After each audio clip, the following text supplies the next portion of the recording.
Nous allons clore la journée de la plus belle des manières en compagnie de Françoise Combe. Donc, Françoise Combe est astrophysicienne au laboratoire LERMA de l'Observatoire de Paris, également titulaire de la chaire Galaxie et Cosmologie du Collège de France, membre de l'Académie des Sciences. Ça fait un beau CV, mais après tout, Françoise Combe, vous êtes une grande exploratrice du cosmos et récemment, en 2022, vous avez même obtenu la médaille d'or du CNRS. Alors, l'étude des molécules interstellaires, la formation et l'évolution des galaxies comptent parmi vos sujets de recherche. Et aujourd'hui, c'est dans l'intimité de ces galaxies que vous comptez nous emporter, au sein desquelles on trouve des trous noirs. J'ai noté cette phrase: les trous noirs n'ont pas de cheveux, ce qui est assez mystérieux, mais je pense que vous allez nous l'expliquer. L'ombre des trous noirs, c'est l'intitulé de votre conférence. Merci Françoise Combe d'être parmi nous. On vous écoute avec attention et on vous applaudit.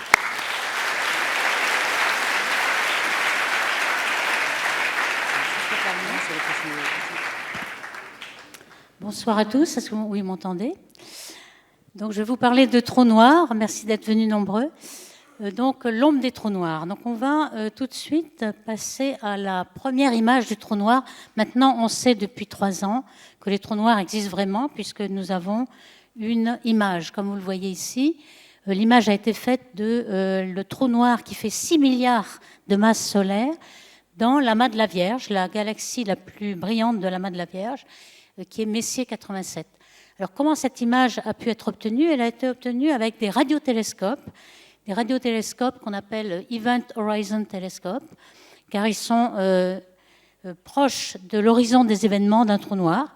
Et ces télescopes, ils sont répartis sur tout le globe terrestre et font une interférométrie de manière à avoir une ligne de base qui est égale au diamètre de la Terre, donc 12 000 km. C'est grâce à cette grande base que l'on peut avoir une résolution très grande de 20 micro-arcs-secondes. Alors cette résolution, nous l'avions déjà un tout petit peu avec la radioastronomie depuis des dizaines d'années, mais c'était en longueur d'onde centimétrique. Donc on avait déjà des jets autour de Messier 87, comme vous le voyez, de 4000 années-lumière. Ici, vous avez 2000 années-lumière. Ici, 0,1 année-lumière. On commençait à voir le début du jet avec son commencement. Et puis là, finalement, on a 1 semaine-lumière. Vous voyez un petit peu la résolution énorme. Et on commence à voir l'ombre. Alors, qu'est-ce que c'est que l'ombre du trou noir? Ici, c'est le centre noir que vous avez au centre d'un anneau brillant, jaune et orange. Alors, cet anneau brillant est émis par du gaz ionisé qui tourne autour du trou noir avec une vitesse très grande qui est le tiers de la vitesse de la lumière, 100 000 km par seconde. Donc ce gaz nous permet de voir le trou noir que nous ne voyons pas normalement puisqu'il n'émet aucune lumière. Donc si on regarde un petit peu ce qui se passe autour de Messier 87, vous voyez que nous avions déjà pas mal de renseignements à grande échelle, ici 80 000 années-lumière, 2500, 60 années-lumière, 1,5. Vous voyez, on fait des zooms successifs jusqu'à obtenir l'ombre du trou noir. Et cette galaxie, Messier 87, est au centre de l'amas de Virgo, avec un trou noir vraiment ultramassif, 6 milliards de masses solaires. C'est une galaxie elliptique, et on sait que les galaxies elliptiques possèdent les plus gros trous noirs. Donc, qu'est-ce qu'un trou noir déjà? Eh bien, quand on regarde l'historique, il y avait déjà Mitchell, et puis Pierre-Simon Laplace, au XVIIIe siècle, qui avait imaginé, il y avait une grande intuition, ils avaient imaginé qu'il y avait des objets assez compacts pour que la vitesse d'échappement soit plus grande que la vitesse de la lumière. En fait, ils n'avaient pas la bonne théorie encore pour le dire, mais ils avaient cette intuition. Et puis, ensuite, évidemment, il faut attendre la relativité générale d'Einstein en 1905-1915 pour trouver que finalement, il a fait une révolution. Il montre que la gravité n'est pas une force comme les autres, mais une déformation de l'espace. C'est ce qu'on représente un petit peu par ce tapis. Le tapis, c'est l'espace, mais qu'on représente à 2 dimensions, parce que c'est quand même trop compliqué de le représenter à 3 dimensions, mais il faut généraliser à 3 dimensions. Donc vous avez un tapis, et toute étoile, comme le Soleil par exemple, déforme le tapis. Donc tous ces objets autour ont des trajectoires déformées par cette déformation du tapis.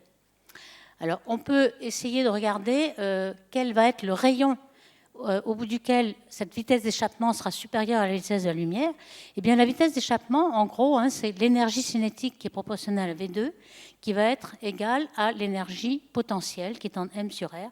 Bon, je ne montrerai pas beaucoup d'équations, mais au moins une, pour pouvoir définir quel est le rayon de l'horizon. Alors ce rayon de l'horizon, c'est lorsque la vitesse d'échappement est égale à C.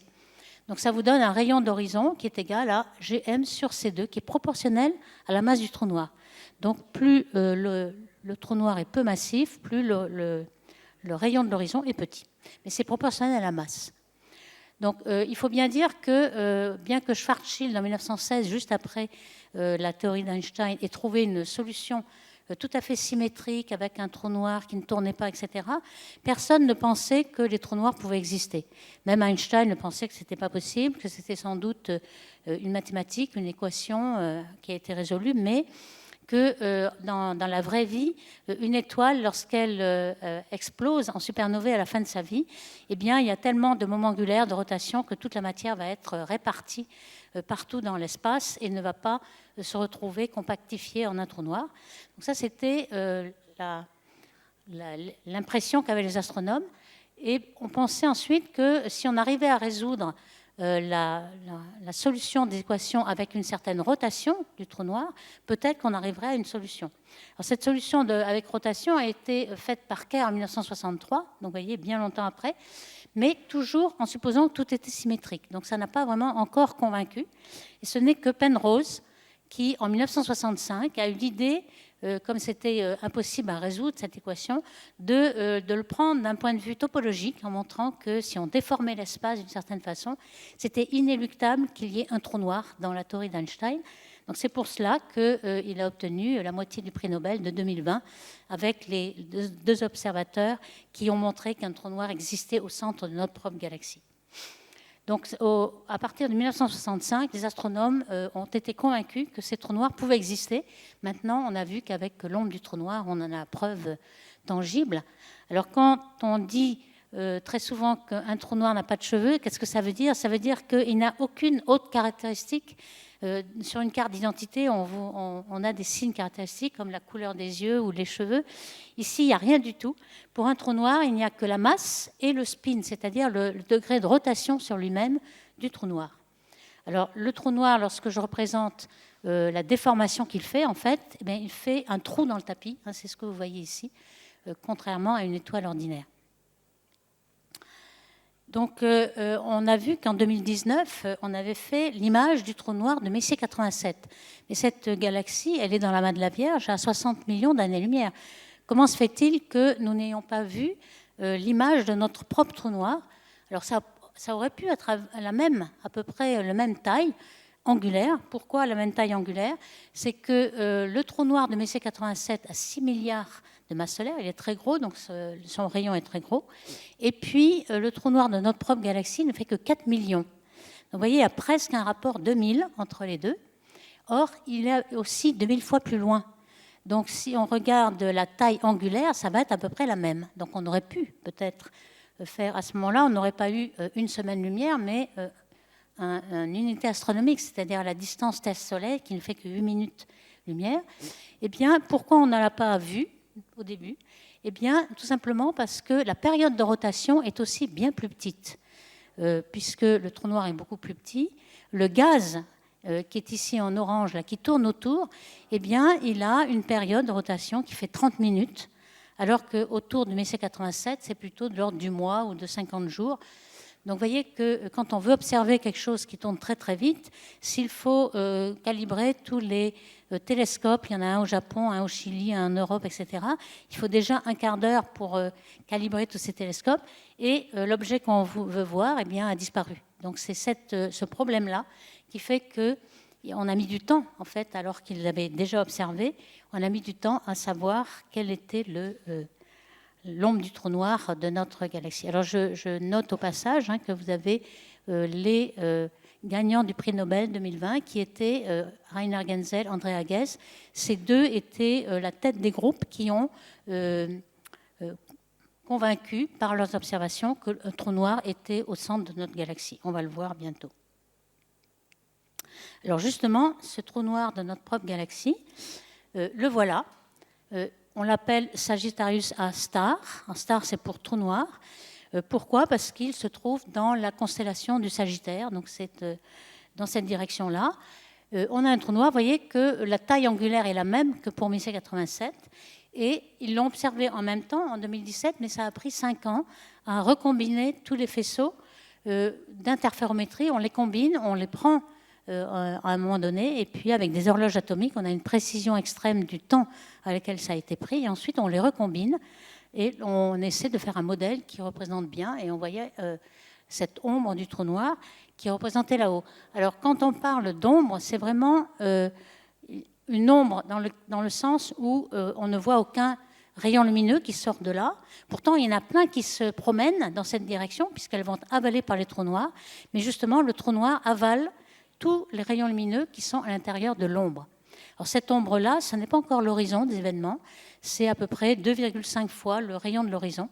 Le rayon de l'horizon est encore plus petit que ça. Mais les rayons lumineux sont inéluctablement avalés par le trou noir, donc qui fait ombre, même si beaucoup de lumière se dirige vers le trou noir. Alors vous voyez que ici, l'horizon pour le trou noir de notre propre galaxie, il fait à peu près, même pas une minute de lumière. Il fait à peu près la distance Terre-Soleil, en gros. Donc ici, on a des simulations. Donc quand on aura un petit peu plus de résolution, vous voyez qu'ici, c'est encore un peu flou, bien que ce soit un exploit de faire cette image dans les longueurs d'onde millimétriques.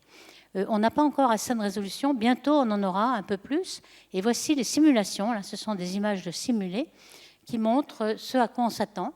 Donc un disque où on verra un peu plus de détails.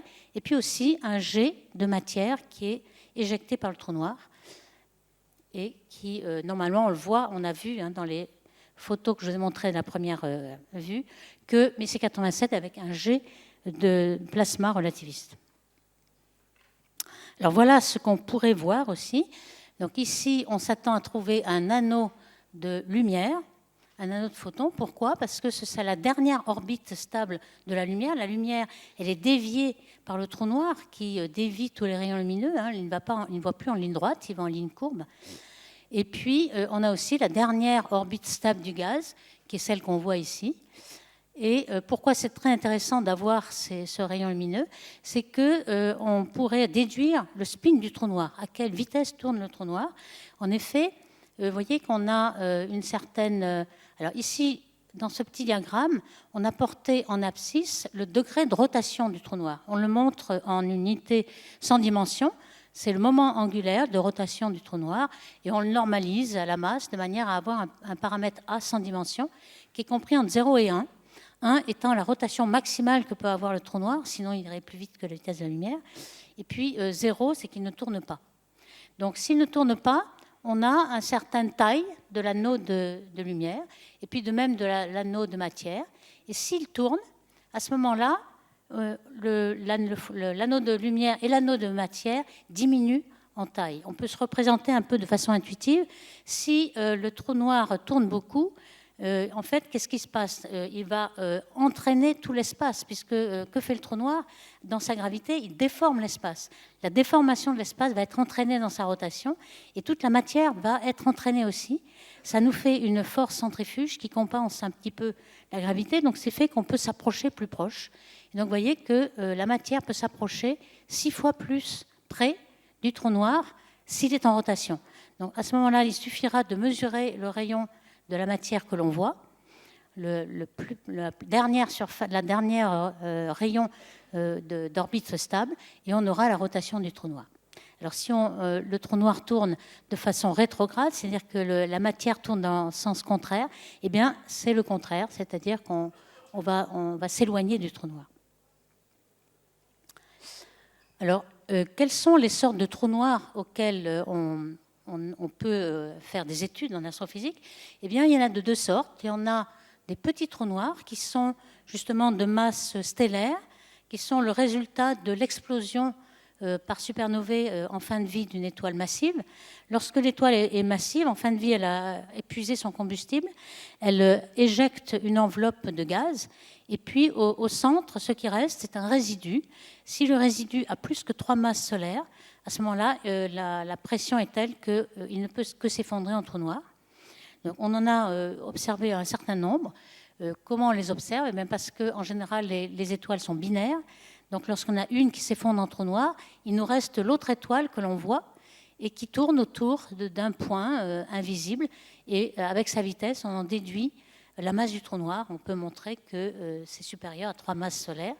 Donc avec toutes ces étoiles-là, on peut savoir un petit peu en extrapolant combien il y a de petits trous noirs dans notre galaxie. Par exemple, on sait qu'il y a 300 milliards d'étoiles.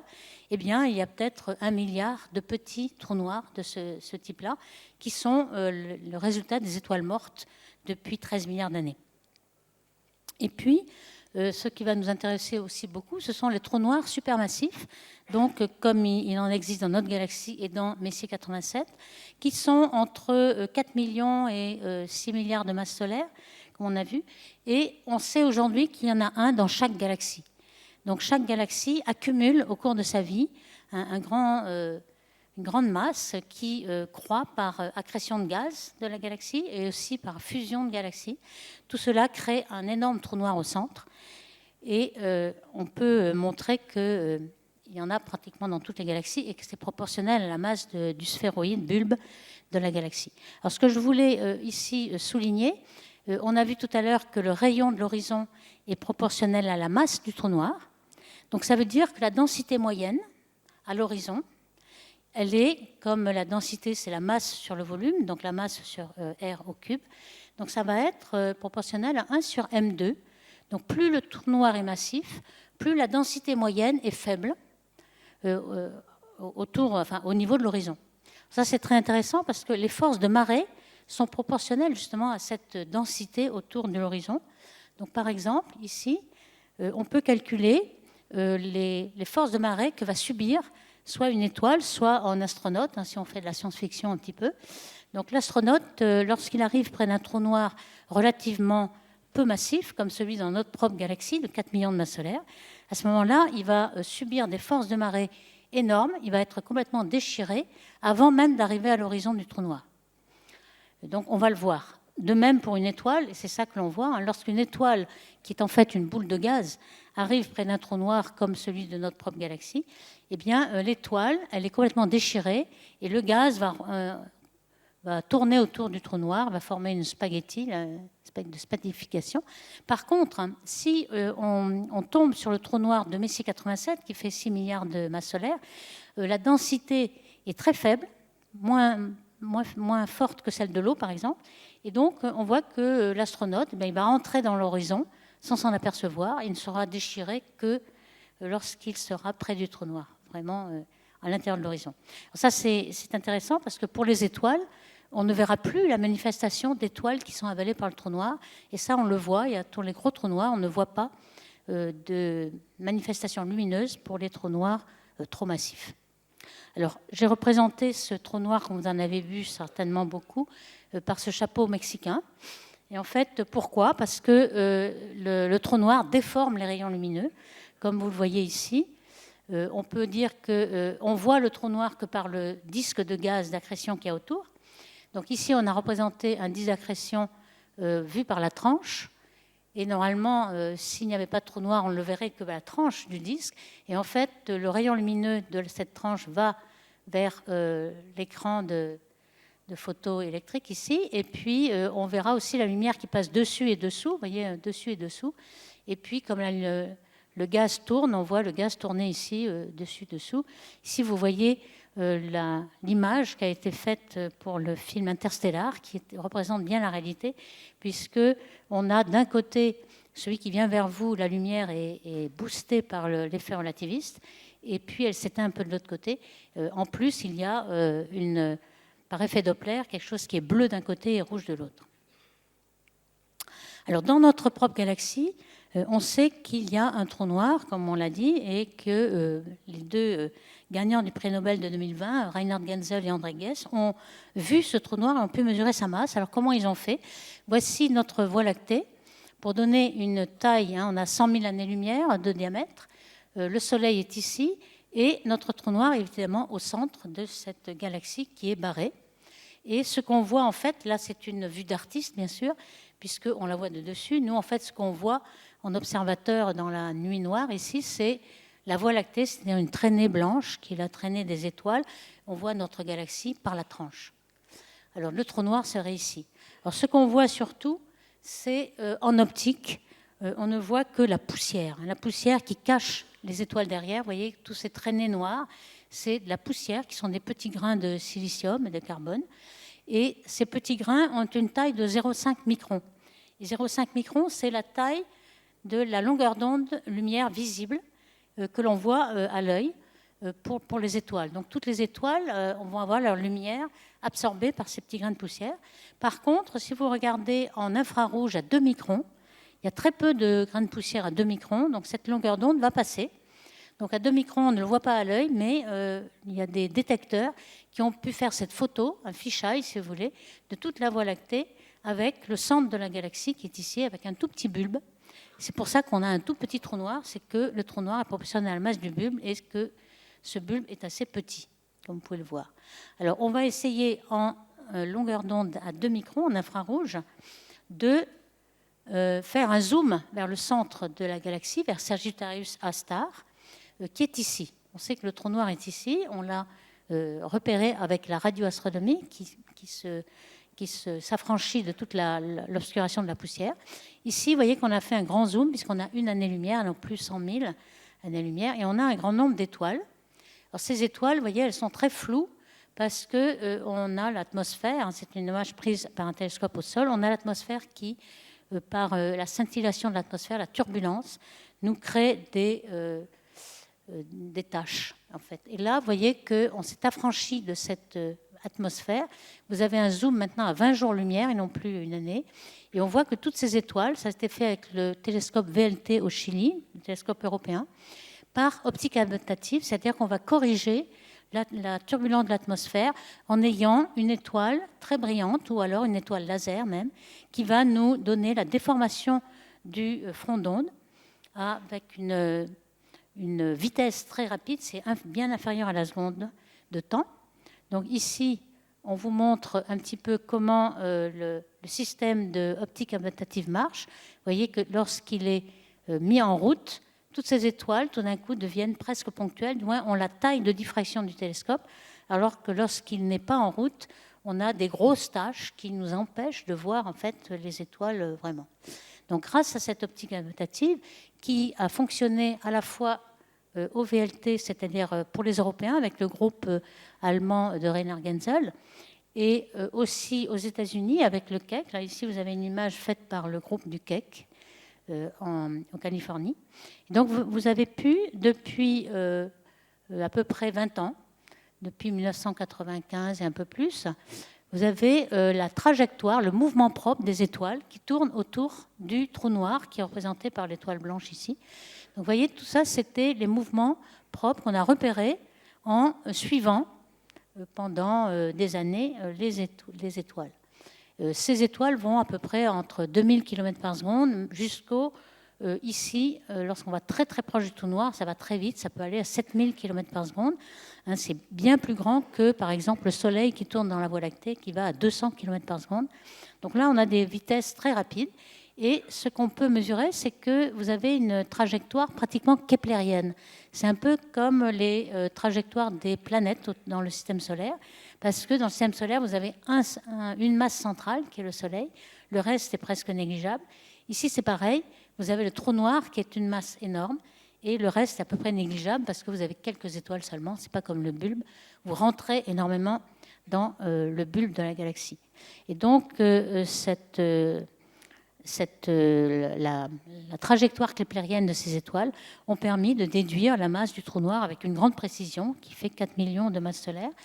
Ici, en 1998, il y a un instrument, Gravity, qui est un interféromètre qui a pu utiliser les 4 télescopes du VLT qui font chacun 8 mètres de diamètre et qui ont certaines lignes de base de 100 mètres.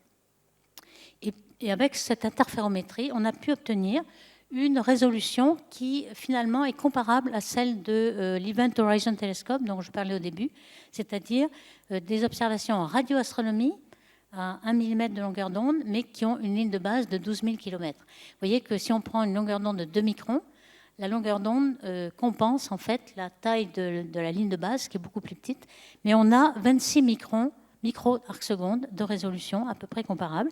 Donc on a pu voir à la fois la trajectoire de l'étoile la plus proche du trou noir, qui est passée en 2018.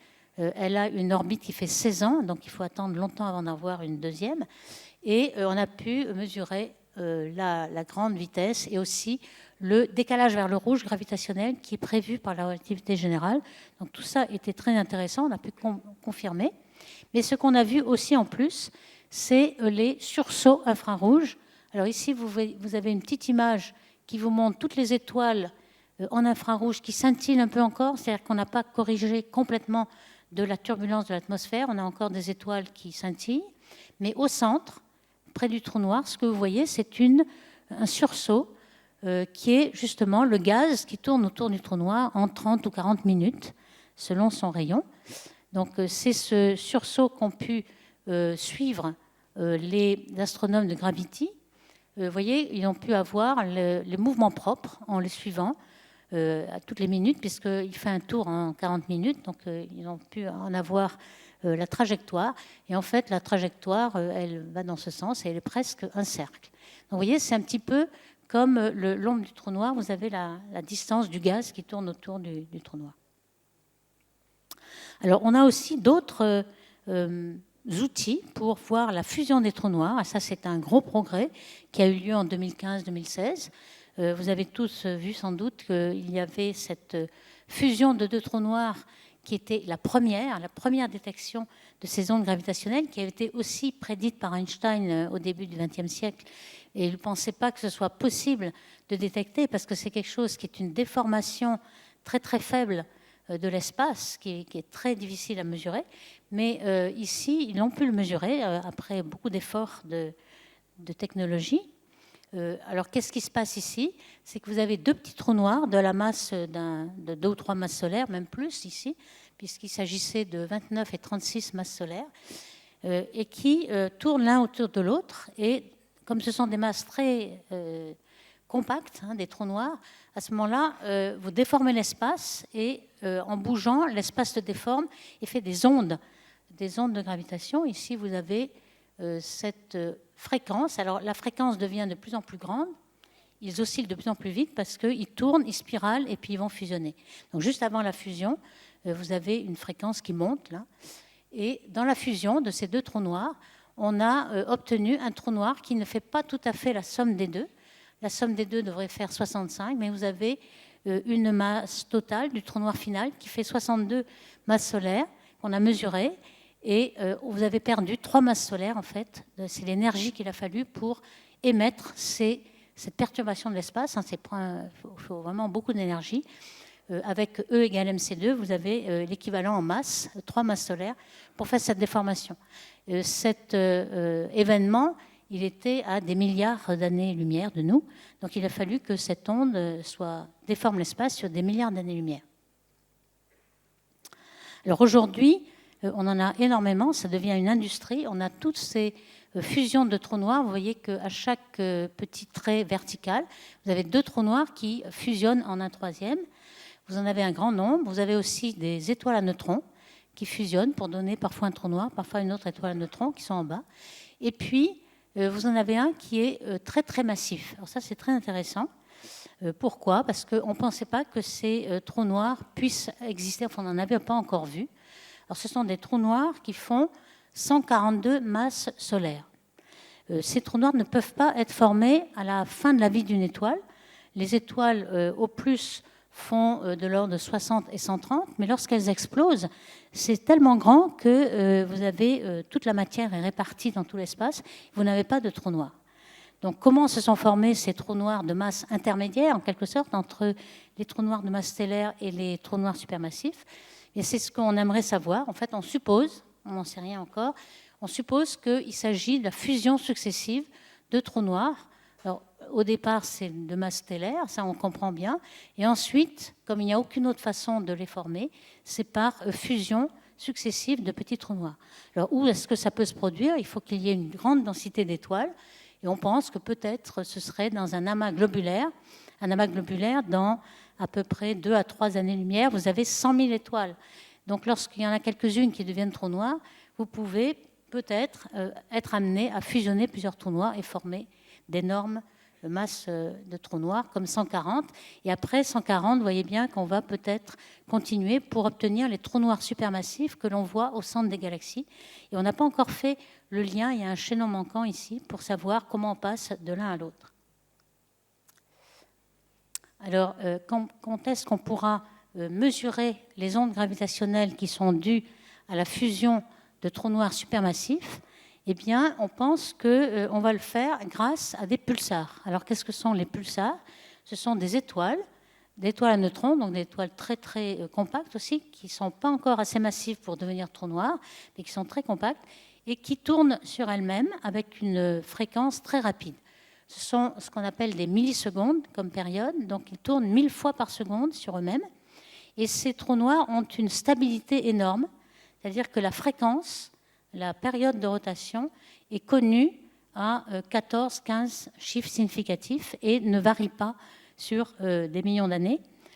Donc on va se servir de cette fréquence bien constante pour justement regarder dans toutes les directions. Et si entre le pulsar et nous, il y a une onde gravitationnelle, si on déforme l'espace, eh bien la période de rotation du pulsar sera modulée par cette fréquence de gravitation.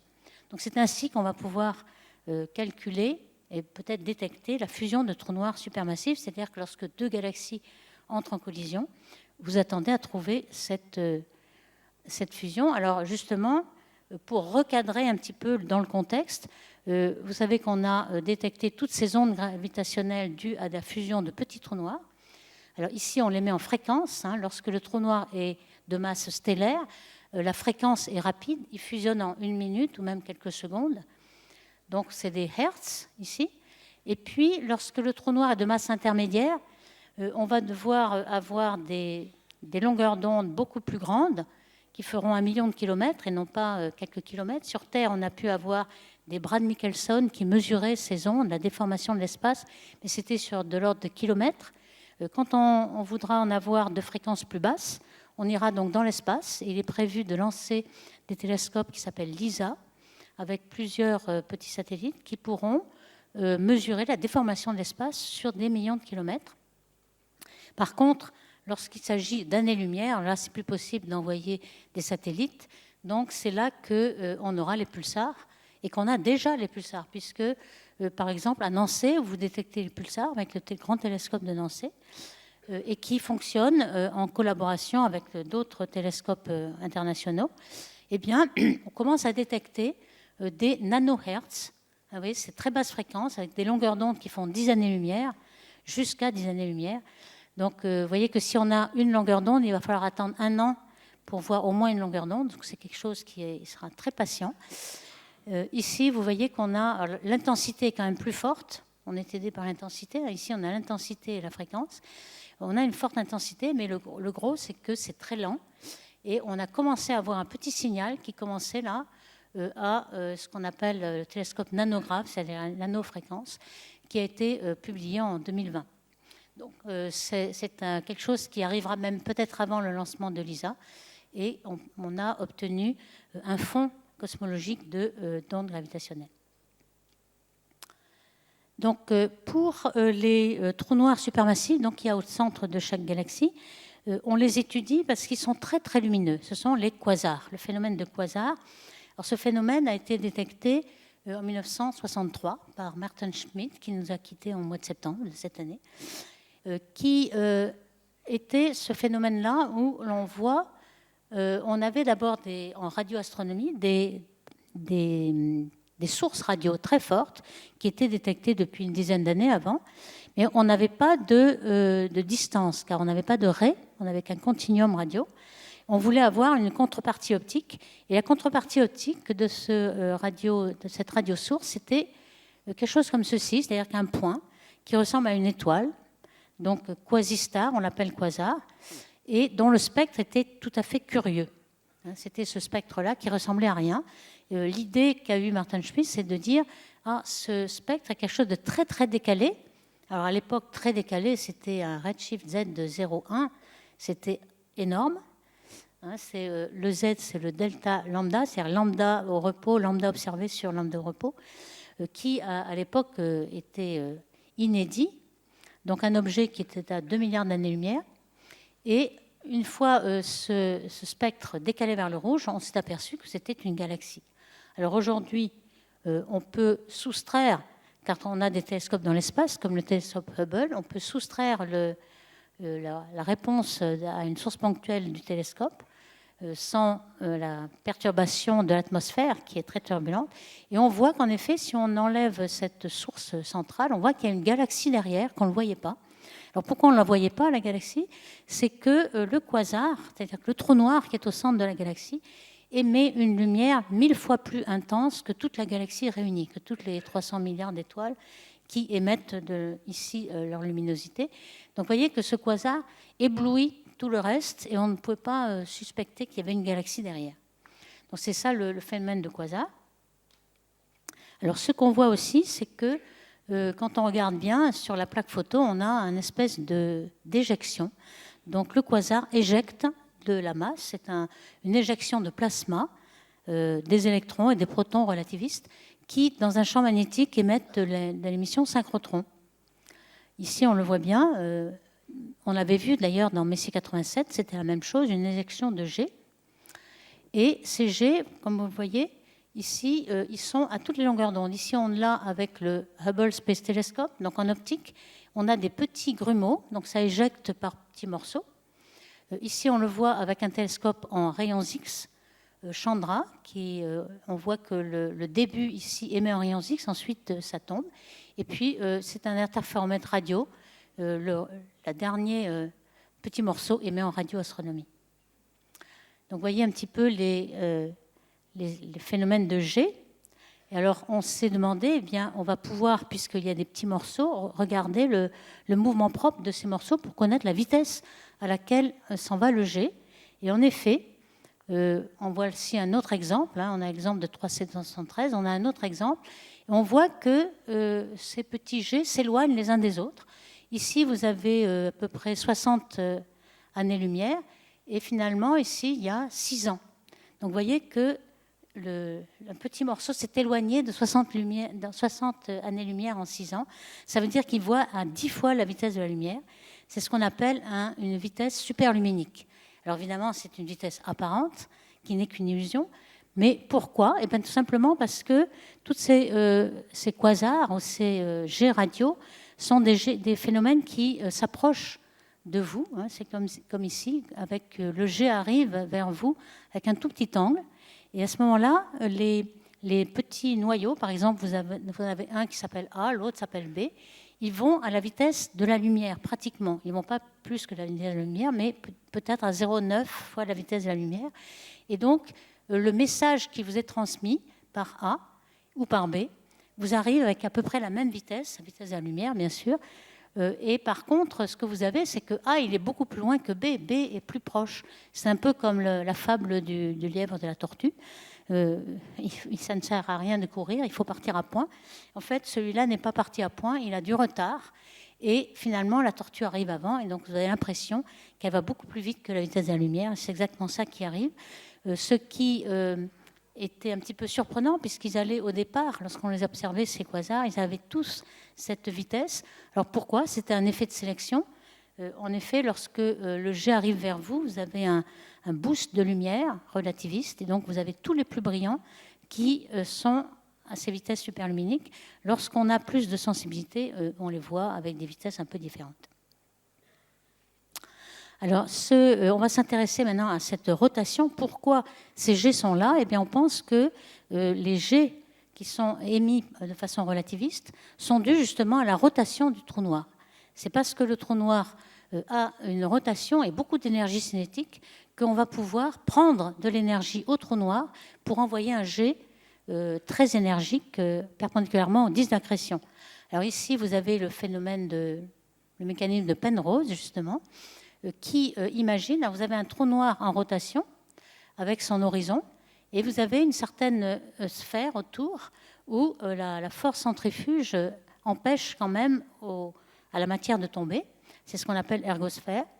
Et donc, imaginez que vous avez du gaz qui va tomber sur le trou noir ou un autre projectile. Et donc, s'il tourne dans le sens contraire de la rotation du trou noir, donc par conservation du moment angulaire, vous allez ralentir le trou noir. Donc, vous allez pouvoir prendre de l'énergie de rotation au trou noir. Cette énergie cinétique de rotation, et c'est une grande partie de l'énergie totale du trou noir, c'est 25% lorsqu'on a une rotation maximum.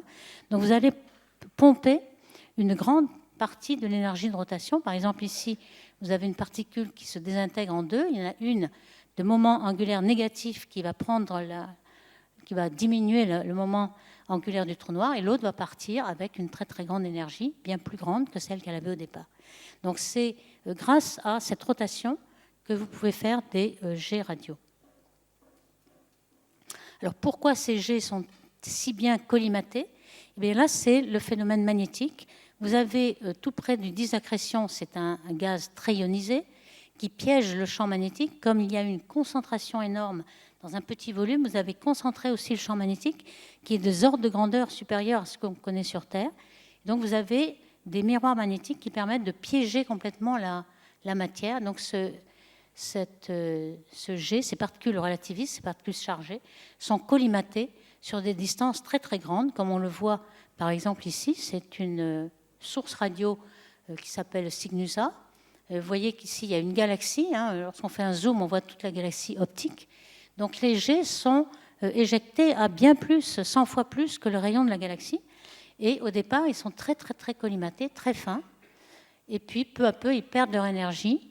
Ils deviennent non relativistes et ils perdent leur énergie dans les ondes radio. Et vous avez un lobe radio qui donc arrête le jet. Au début, vous avez quand même un jet très très collimaté. Et donc ceci est dû au spin du trou noir. On va s'intéresser maintenant à l'énergie. Jusqu'où peut-on produire autant d'énergie? Alors justement, on va peut-être, grâce à cette énergie, en déduire le spin du trou noir, comme on va voir. Alors à quoi est due cette énergie? C'est seulement l'énergie gravitationnelle.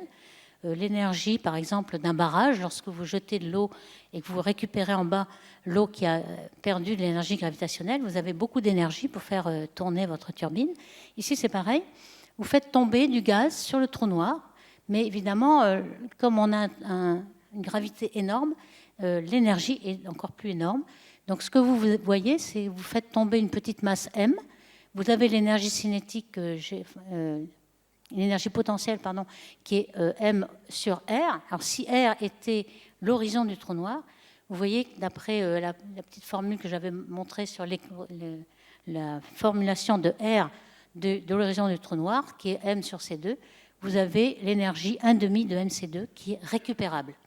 Alors évidemment, ce n'est pas toujours le cas, on ne récupère pas tout ça, mais vous voyez que c'est énorme, 50%. En général, on a plutôt une moyenne de 10%, et c'est énormément plus que l'énergie nucléaire que vous avez par fusion de l'hydrogène pour former de l'hélium dans le Soleil, par exemple, où vous avez une efficacité qui est inférieure à 1%, qui est peut-être 0,7%.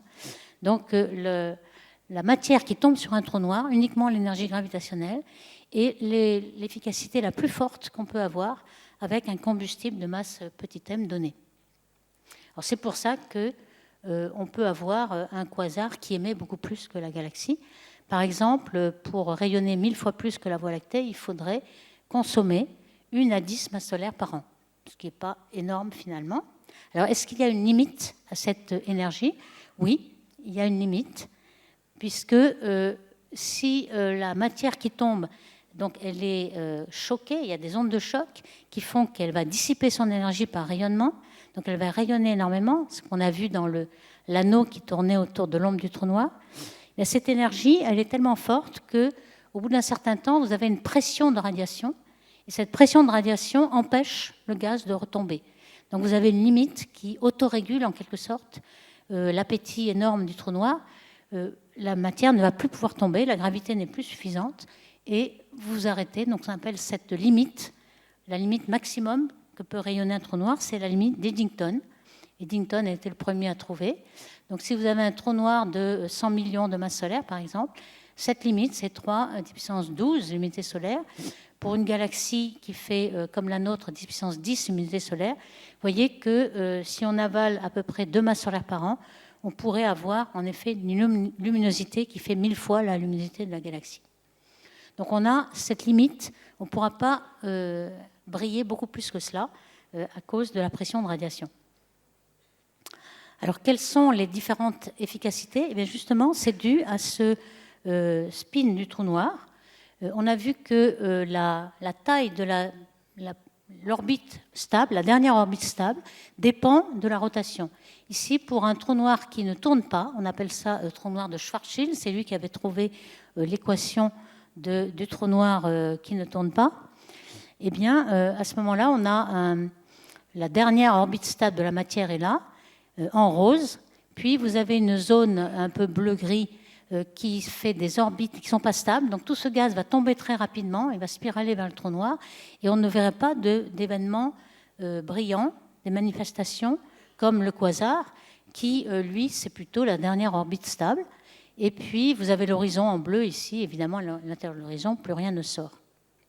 Donc ici, c'est pour un trou noir qui ne tourne pas. Par contre, si vous avez un trou noir qui tourne, alors comme on le disait au début, ici, vous avez le rayon de la dernière orbite stable qui, lorsque la rotation du trou noir va être maximum, c'est-à-dire 1 dans les unités A sans dimension, eh bien, au lieu de 6 fois cette grandeur-là, vous avez un rayon qui est 6 fois moins grand. Donc, vous pouvez vous approcher du trou noir par un facteur 6. Et donc, c'est ça qui va nous faire une énergie beaucoup plus grande, puisque vous allez avoir 6 fois plus d'énergie disponible pour rayonner. Donc on peut montrer qu'on peut récupérer soit 10% de l'énergie de MC2, soit peut-être même 30% si le trou noir tourne dans le même sens. Alors évidemment, s'il tourne dans le sens rétrograde, c'est le contraire. Mais on va voir que s'il tourne dans le sens rétrograde, très vite, le trou noir va entraîner la matière à tourner dans le même sens. En effet, voilà, vous avez une petite représentation du trou noir qui ne tourne pas. Vous avez la dernière orbite stable de la matière. Toutes ces particules vont tomber sur le trou noir, ne vont pas rayonner, ne vont pas avoir le temps de rayonner. Et puis, si le trou noir tourne complètement, vous voyez que toute l'orbite stable de la matière en rose, ici, est beaucoup plus grande. Vous allez pouvoir rayonner beaucoup plus. Et comme le trou noir déforme l'espace, vous voyez qu'en tournant, il va déformer aussi tout le tapis, en quelque sorte, représenté ici à 2 dimensions, et la matière va être obligée de tourner dans ce sens-là. Donc même si au départ, vous accrétez du gaz qui va dans le sens contraire, très vite, il va être obligé de retourner dans le même sens. Il va y avoir un couple qui va faire précesser cette matière, et progressivement, vous allez avoir encore plus d'énergie pour le trou noir, puisque on va pouvoir s'approcher beaucoup plus. Donc c'est en mesurant ce dernier rayon d'orbite stable qu'on peut mesurer le spin des trous noirs.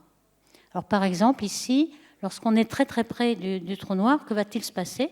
Eh bien, on a du gaz tellement ionisé que par exemple le fer est 26 fois ionisé, si vous voulez, et on a le dernier électron qui est sur une orbite autour du noyau.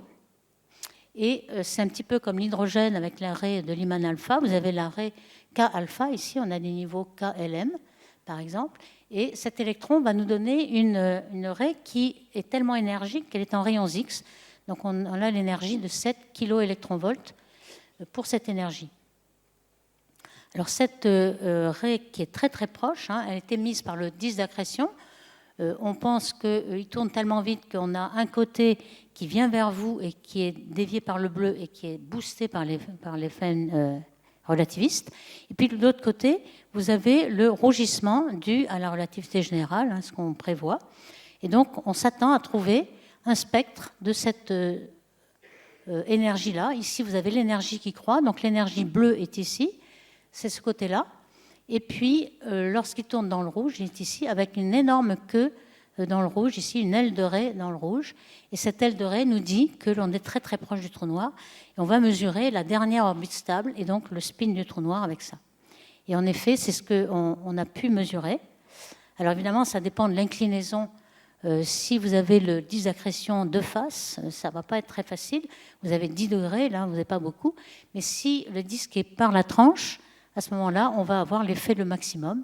Et en effet, c'est ce qu'on va pouvoir voir, par exemple, sur des galaxies. Vous voyez, c'était une simulation. Ici, maintenant, c'est une observation. On voit qu'on a cette forme de spectre avec une aile rouge et puis un pic bleu dans un grand nombre de cas. Et on s'est aperçu que la plupart des gros trous noirs que nous avions, ici on en a un qui est celui de la galaxie NGC 1365, qui est une galaxie barrée bien connue de l'hémisphère sud, eh bien ce spectre-là est en effet très très caractéristique de cette aile rouge, et on peut montrer que le trou noir tourne de façon maximale, c'est-à-dire qu'il a A voisin de 1. Donc la plupart des trous noirs qu'on a pu mesurer, ils ne sont pas si nombreux que cela, mais ils tournent très rapidement. Alors qu'est-ce que cela nous dit ?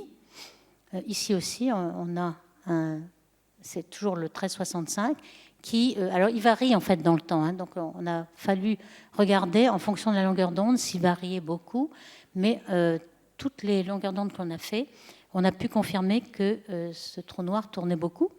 Alors vous voyez, c'est la différence entre un trou noir qui ne tourne pas, donc il y a une très grande zone ici, une aile rouge qui n'est pas grande, et puis ici un trou noir qui tourne très grandement, il a une très très grande aile de raie dans le rouge, et c'est ce qu'on a mesuré. Alors, qu'est-ce que ça nous apprend ? En fait, ça nous apprend un petit peu comment se forme le trou noir, c'est-à-dire pourquoi il obtient tellement de rotation ?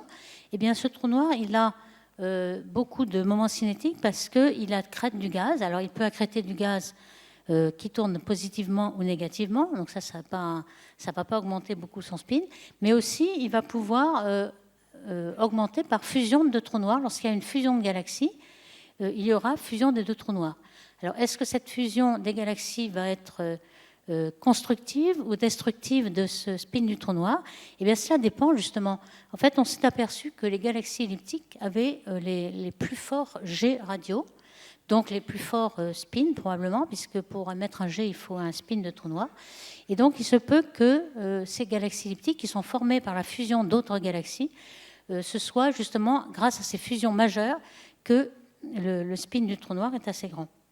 Donc, par exemple, de façon imagée, si on a une galaxie elliptique qui se forme par la fusion d'un grand nombre de petites galaxies, évidemment, il y aura alternativement des galaxies qui vont tourner dans un sens, des galaxies qui vont tourner dans l'autre, et à la fin, on aura un spin nul, ça va s'annuler, alors que si on a deux grosses galaxies, une fusion majeure, il est possible que le spin soit positif. Donc, ça nous apprend un petit peu comment se sont formées les galaxies elliptiques.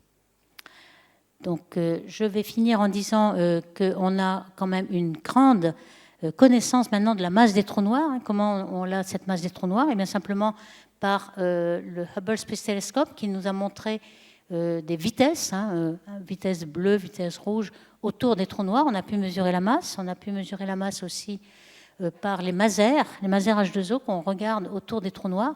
Ça, c'est quelque chose qui est très puissant, un rayonnement cohérent qui nous permet d'avoir une très très grande résolution et de détecter la masse des trous noirs.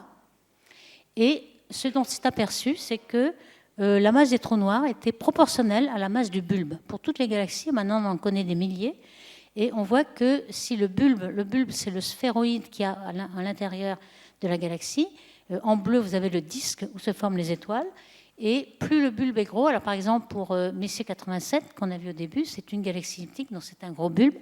Notre galaxie, elle est plutôt ici, très petit bulbe. Donc vous voyez pourquoi elle a un trou noir assez petit, c'est qu'elle n'a pas un assez gros bulbe.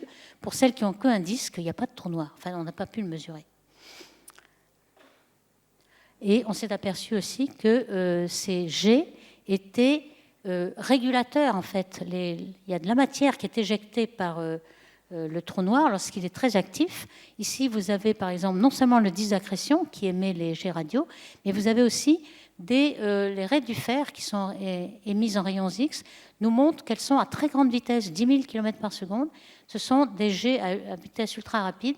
Et on voit que tout le gaz de la galaxie va être éjecté. On en voit aussi en gaz moléculaire. Ce que l'on voit ici, c'est une spectre de gaz moléculaire en molécules CO. On voit qu'il y a des ailes de raie très rapides à 1000 ou 2000 km par seconde. Et donc, cette manifestation du trou noir très actif va éjecter le gaz de la galaxie et va réguler en fait la formation des étoiles. Donc on s'en est aperçu dans un grand nombre de cas. Par exemple, cette galaxie où le G que vous voyez, il est dans le plan de la galaxie, parce qu'en fait, le disque d'accrétion est un peu perpendiculaire. Il n'a aucune raison d'être aligné avec le disque de la galaxie. Donc, ce que vous voyez là, c'est un jet qui pousse le gaz de la galaxie et qui, finalement, va réguler la formation des étoiles. Donc, ce qu'on comprend aujourd'hui, c'est que pourquoi y a-t-il un bon rapport de masse entre la masse du trou noir et la masse de la galaxie?